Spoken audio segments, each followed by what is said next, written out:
Long ago, in 1914, a big war started in Europe.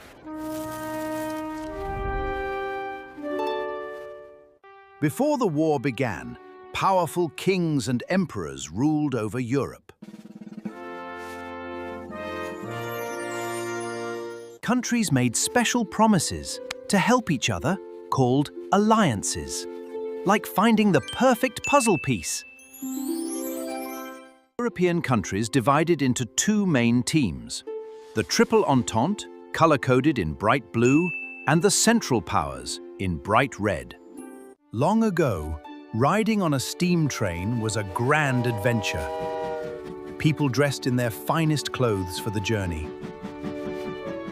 But in 1914, tension was building, like a giant firecracker ready to pop. A small spark lit the fuse of the Great War. It all began with a visit. Archduke Franz Ferdinand was waving to the crowds on a bright and sunny day, but this visit would change history. Just like a row of dominoes, One event led to another, tipping the whole continent into war. Extra, extra! Read all about it! The newspapers announced that the Great War had officially begun. In towns and cities, crowds gathered to cheer. We will be home by Christmas! Young men marched off to war, wearing clean and bright new uniforms. They smiled and waved to the cheering crowds, believing it would be a short and grand adventure.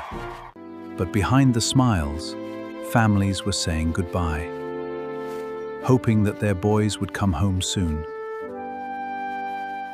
Steam trains, packed with soldiers, pulled out of the stations. Everyone cheered and tossed colorful confetti. The air was filled with excitement. As August began, everyone thought the war would be over quickly. But days rapidly turned into weeks, and the summer of 1914 began to slip away. Soldiers marched through beautiful green fields, full of energy and ready to do their duty. They felt determined as they moved forward. Generals used maps and binoculars to plan. I can see the top of the hill from here. This paper map shows us exactly where to go. Let's move forward. Horses were very important helpers during the war.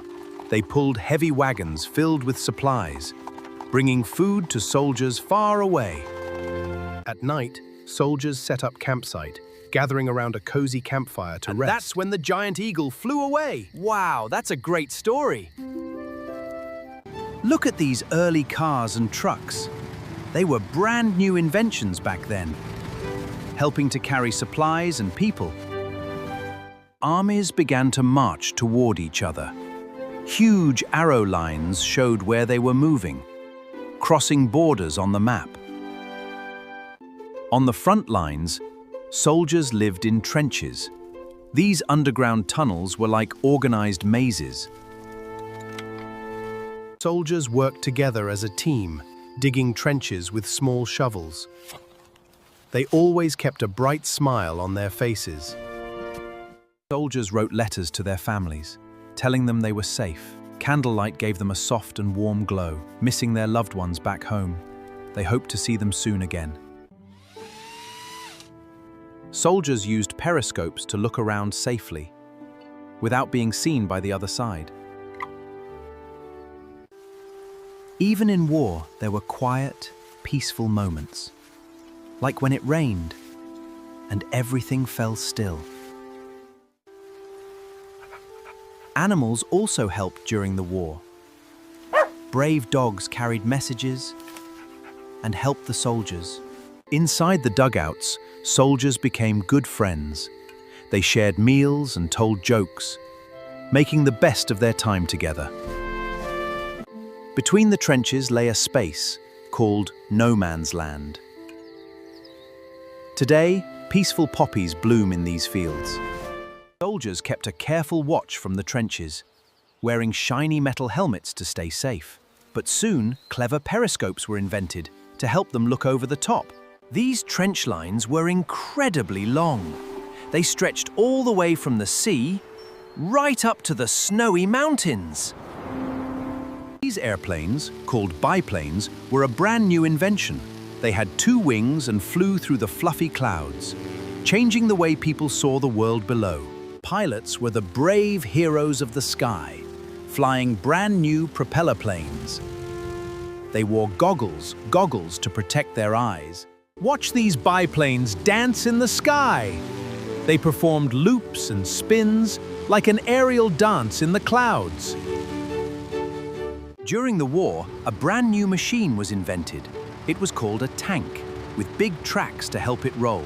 It could move slowly over bumpy hills and fields. Blueprints showed how these big tanks worked.